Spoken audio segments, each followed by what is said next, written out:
everybody, it's your girl Cordnie and Ellese, and welcome to my channel on mommyhood and entrepreneurship. And today we are going to be talking about the things that you would most likely hate about entrepreneurship. But this is part 2. So by the time you guys see this, I will have already have uploaded my very first version of this.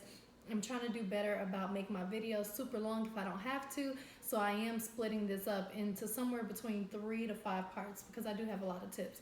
So let's go on and get right on into it. The very first thing is that you will work for free or little to nothing for quite some time when you first start out your business as an entrepreneur. Now, this is not going to be true for those of you who just want to treat it like a side gig, but if you really want this money to turn into real consistent money that will last you for quite some time and not just a few months or maybe a little bit less than a year or maybe a year and then it kind of dwindles off or whatever. If you really want this to last you for a significant amount of time, unfortunately this fact is going to be true. For example, you may have to go and rub your friend's feet with some shea butters at the hospital so that she can smell, the shea butters and see how relaxing it feels and what it does for her calluses. Or, put a little bit of that shea butter on one of your friend's eczema so that they can see how good, that works on them. Or, you might have to do someone's hair with your new hair product and things like that, or for me, you might have to do like a photo shoot for somebody for free or cheap or whatever, and then get none of that in return so that you can put that money into advertising so you can get new clients. Or you just might have to do someone's makeup for free so people will actually know that you can do makeup and not just your own face. So whether it's free or super cheap, for a very long time, you're probably just going to have to do it for free. If you're making cakes, you might have to make some free cakes for your friends' birthdays just as a birthday gift. But you need to be able to get pictures of your work. You need to be able to get your name out there. You need people to be able to feel and see and taste your product and know your customer service and be able to actually give you those bragging rights that you're going to deserve eventually so that you can actually build a business. That's not a quick thing. That's not a 1 month or 2 month or few time type of thing. That's sometimes it takes about a year or two type of thing. I know someone who owns a gym and he didn't pay himself for at least a year. So with that being said, it's just really hard to have a sustainable business if the very first thing that you're concerned about when you're first starting is money. And I know a lot of us want these side gigs because of money, but just know that if you want it to last a long amount of time, that's going to be what you have to sacrifice at the very beginning. Also, sometimes that means people will pay you, but you just can't pay yourself. So let's say you're not necessarily working for free, but people are paying you. You need to figure out how that money can benefit your business and not just yourself. And sometimes people just won't pay you at all, or sometimes when people don't pay you at all, it can still be super highly beneficial. But either way, for a very long time, you're just not going to be making a lot of money. The second thing is you will have to work at random hours on holidays, vacations, weekends, birthday parties, all these times that you really would not have wanted to work. You're going to have to work those hours. So when your friends are chilling and relaxing for Valentine's Day, you might be doing people's makeup for Valentine's Day, or you might be delivering cakes, or you might be delivering beignets, or you might be doing some type of delivery service that you have. Whatever it might be, you might not be able to enjoy the full Valentine's Day, or you might just have to do yours earlier in the day so that you can sell your roses at the end, or whatever it might be that you're doing. You might not be able to do that. There are some non-negotiable holidays for me, but at the same token, you guys, on Christmas, I'm still editing pictures. On Easter, I'm still editing pictures. I might not be shooting, as far as actually having my camera out shooting clients, but I'm still working. I'm still answering inquiries. People still send inquiries on Christmas and on New Year's. A lot of people want to get married on New Year's Eve or on Valentine's Day or on Easter and things like that. And people still want a photographer for those days. So there will be a lot of times when you'll just have to suck it up for quite some time, especially for like the first couple of years of your business, and really take away from having that extra leisure time so that you can really come up. The third thing is that if you're bad with your phone, your business is going to suck.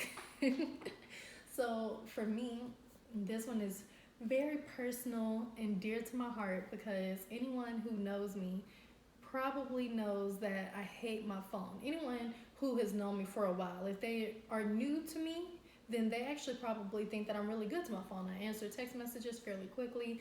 I answer calls fairly quickly. I return calls. I'm really good about my voicemails now. But you all, there used to be a time when if you left me a voicemail, I might not hear it till the end of that year.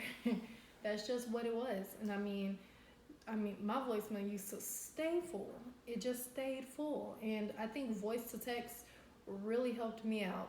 But in addition to that, once I became more serious, oh, y'all got this hair in my eye. Once I became more serious about my business, I realized that I had no choice but to listen to those voicemails and to go through all of them and just figure out who they were for.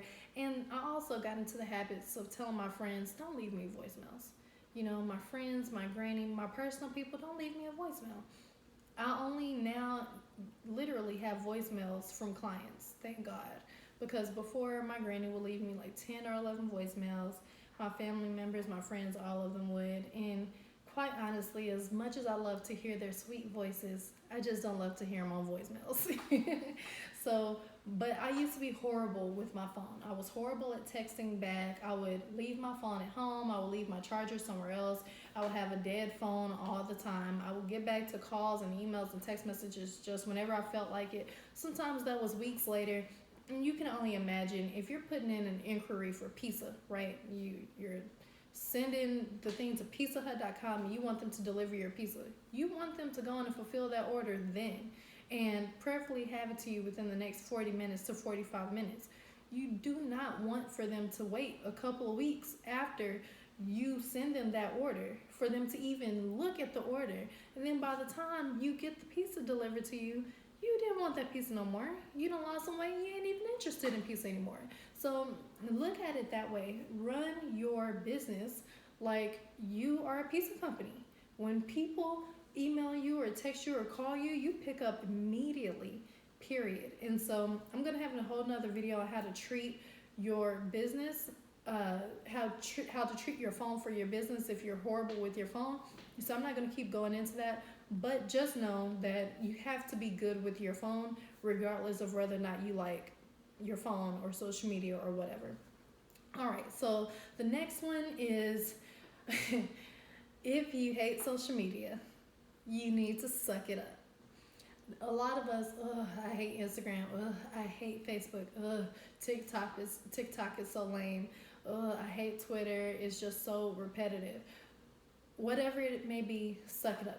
You know, you don't have to do all of them, but you need to pick one or two that you will be very, very serious about and really, really, really just go in on those platforms. Make sure that you are posting regularly.